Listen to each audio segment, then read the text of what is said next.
তারপরে এখান থেকে আপনার যে ব্যানার, এই ব্যানারটা শো করতেছে, ব্যানারের উপরে একটা টাচ করে দিবেন। আচ্ছা, টাচ করার পরে এখানটায় দেখবেন যে জয়েন ক্যাম্পিং লেখা আছে। তো আপনি সিম্পলি এই জয়েন ক্যাম্পিংয়ের উপরে একটা টাচ করে দিবেন। টাচ করার পরে এখানটায় আপনার জয়েনটা সাকসেসফুলি হয়ে গেছে। দেন এখানটায় যে স্টার্ট মিশন, এই স্টার্ট দ্য মিশনের উপরে টাচ করে দিবেন। টাচ করার পরে এখানটায় যে স্টেক নাও লেখা আছে, এই স্টেক নাওয়ের উপরে একটা টাচ করে দিবেন। টাচ করার পরে এখানটায় আপনাকে ওয়ালেট কানেক্ট করতে হবে। আপনার যে Web3 ওয়ালেটটা এখান থেকে আপনি কানেক্ট করে নেবেন কানেক্ট অপশনে। আর যদি অটোমেটিক্যালি নিয়ে নেয় তাহলে নিয়ে নেবেন। তারপর স্ক্রল ডাউন করে নিচের দিকে আসবেন। আসার পরে দেখবেন যে লেখা আছে ডিপোজিট। তো আপনি সিম্পলি ডিপোজিটের উপরে ক্লিক দিবেন। এখানটায় আপনাকে অ্যামাউন্ট বসাইতে হবে, ডিপোজিটের এখানটায় আপনাকে অ্যামাউন্ট বসাইতে হবে।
এর উপরে টাচ করবেন, ভেরিফাই হয়ে যাবে।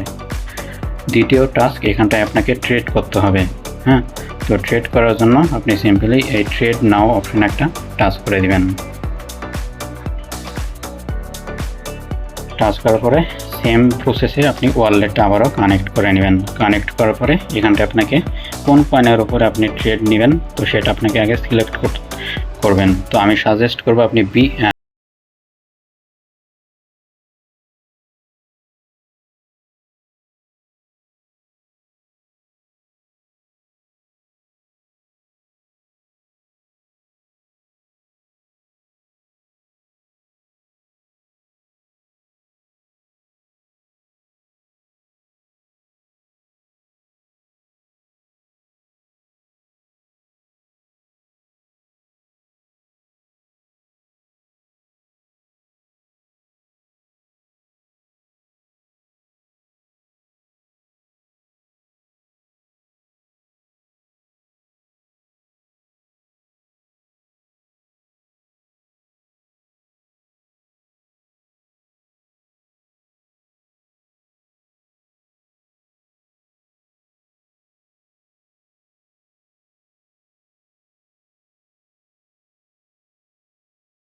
$10 থেকে $30 আর্নিং হয়ে যাবে। তো অফারটা প্রত্যেকেই জয়েন করে নেবেন। ভিডিওটা যদি বুঝতে না পারেন তাহলে বারবার দেখবেন, একবার বুঝতে না পারলে 2-3বার দেখবেন, ইনশাল্লাহ বুঝতে পারবেন। তো সকলেই ভালো থাকবেন, সুস্থ থাকবেন। আসসালামু আলাইকুম।